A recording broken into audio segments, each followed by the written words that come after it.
Hey everyone, this is a quick video giving you a little update on my N-PAP. I've been having some problems with it, so I'm sending it to Century Arms to see what can be done with it. I've been considering possibly having them exchange me this for a WASR, if the option is available. As you can see for right now, I put the factory furniture back on it for a couple reasons. Number one, if they do exchange it, I want to make sure that I get my furniture back because I'm not sure how that would work.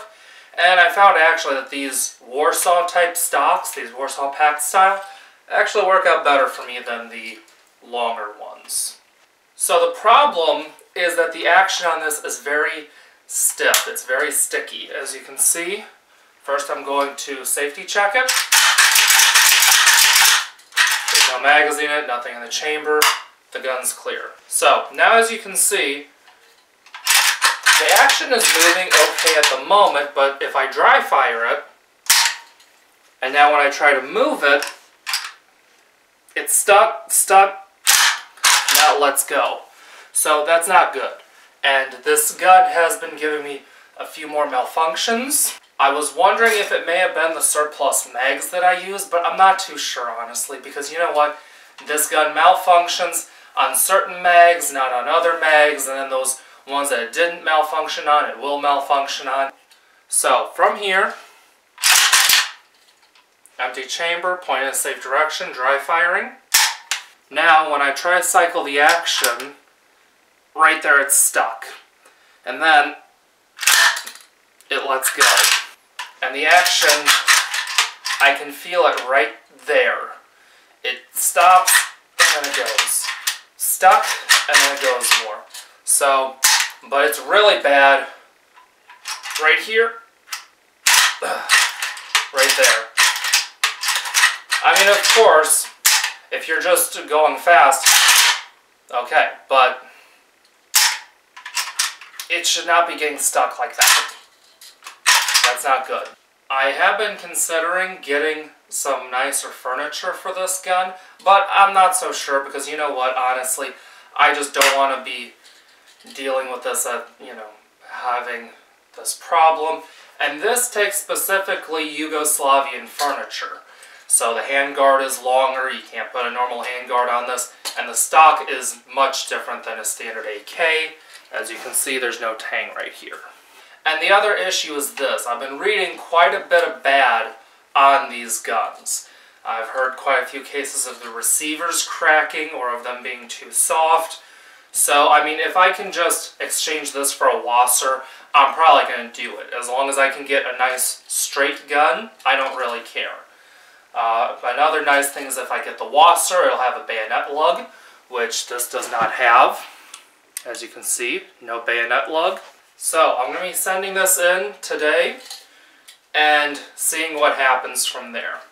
Either way, whether I stick with this gun or if I get a WASR, I'm going to have them take, and instead of having that shepherd's hook or paper clip, holding the pins in, I'm going to have them put a retaining plate in it, which I asked them before if they could do it, and they said they would. So, Century Arms ended up replacing my N-PAP with a WASR. Before I do anything with this, I'll do a quick safety check. Of course, there's no magazines in it, and nothing in the chamber. The gun's clear. And I've already done some customizing to it. As you can see, I replaced the grip. It comes with the typical peg grip, those really small grips, but I replaced it with a Mission First Tactical Engage grip. And I really like this grip because you can actually change out your front strap and your back strap. And you have 3 different front straps to choose from and 3 different back straps to choose from. I also changed out the lower handguard to a Magpul handguard, as you can see. I'm going to eventually change out the upper handguard, but for now I'm leaving it to match the stock because I like the look of this wood stock with the wood upper handguard. The stock is going to be replaced with something else.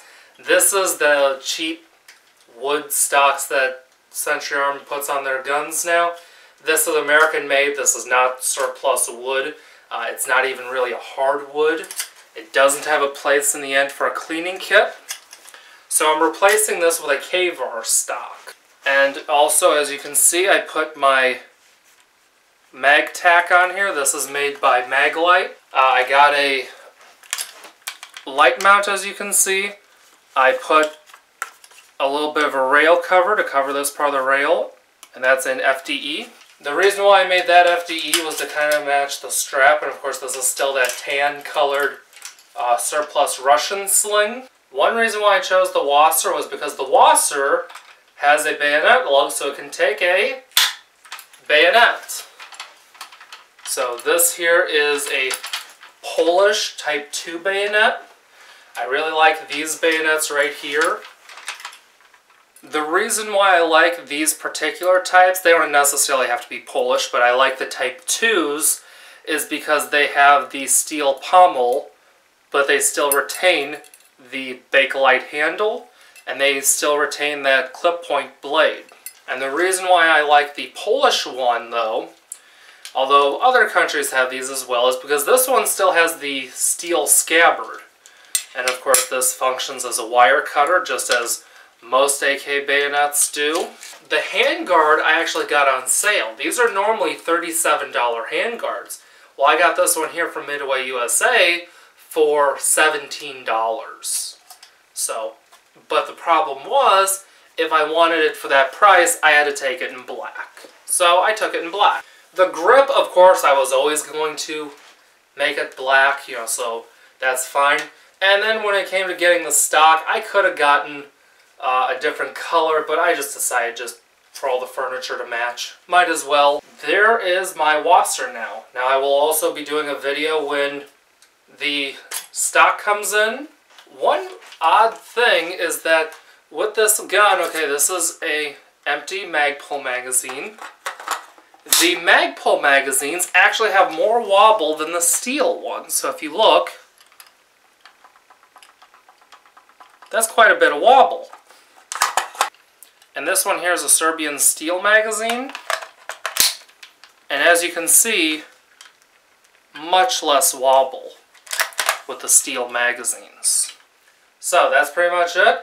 Thanks for watching. Be sure to like, share, and subscribe. Follow me on Facebook, Instagram, and Twitter. And I'll see you in the next video. See ya.